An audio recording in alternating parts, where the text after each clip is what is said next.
Hey everyone, welcome to part 2 of which sweeteners can I use on the ketogenic diet. In part 1, I took you to the grocery store and showed you my top 2 sweeteners of choice. In this part 2, we're going to cover some common keto sweetener controversy.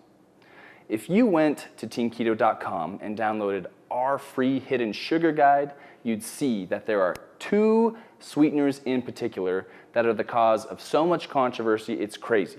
And that's why we have them on the avoid side of the list on our hidden sugars or sweeteners guide, all right?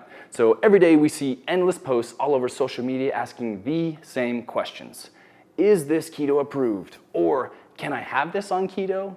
It says it's 0 calorie or 0 sugar or low sugar, so I should be able to use it, right? So many people ask these questions, and most of these posts and most of these items tend to have one of 2 sweeteners in them, either aspartame or sucralose. Especially when people post up asking about beverages or any kind of drink, they commonly have these 2 artificial sweeteners in them. For example, your typical diet soda uses aspartame, whereas other low to 0 calorie beverages such as Zipfizz might use sucralose. And if this were like the cause of all the confusion, there's so many people like commenting on these posts and saying, no, aspartame's not keto, it'll kick you out of ketosis, while others comment, yeah, you can totally drink diet soda, and say they drink diet soda every day while still losing weight and being able to show signs of that they're in ketosis. And you're like, what? That's crazy, you're drinking diet soda. But this is exactly the kind of debate you don't want to get yourself caught up in because it's a waste of time. In the end, you have to do what works for you. So to keep this simple, I have not yet seen, myself personally, I have not yet seen any studies that clearly show aspartame will kick someone out of ketosis or affect their ability to get into ketosis. Now, is it possible? Yes, of course it could be. Despite the clear lack of research in the keto space, okay, because there's lots of research on it, on other diets, but on keto, there's none. So specifically with beverages, the only more certain thing I've learned from studies about aspartame is that yes, it can have some side effects, particularly those with PKU, which is a genetic disorder that interrupts the metabolism of the amino acid phenylalanine, which just so happens to be one of the ingredients in aspartame, or one of the ingredients aspartame is made from.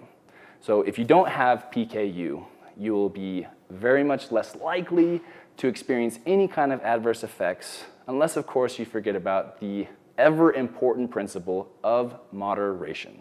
So the saying goes, the poison is in the dose. So my interpretation of this is if you are someone who drinks a couple of artificially sweetened drinks a day, or maybe 1 drink a day, numerous foods, desserts, especially the desserts every day, then it may be a good idea to moderate your intake and maybe start decreasing your weekly intake by half. Half would be a good number to start with. Because remember, aspartame does contain calories, as does stevia and most other sweeteners.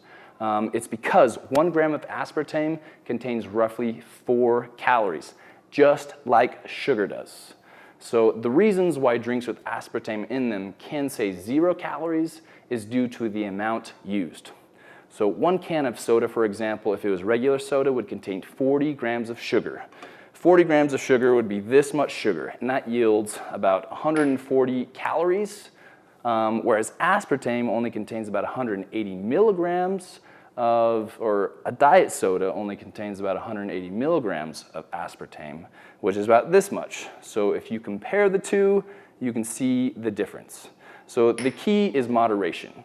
If you're having a hard time losing weight, finding yourself in a plateau, then cutting back on artificial sweeteners could be helpful. So hopefully guys, this video has been super helpful and you can better understand sweeteners on keto and how you might use or not use them to continue progressing on your weight loss journey. So keep in mind, this principle also applies to sucralose.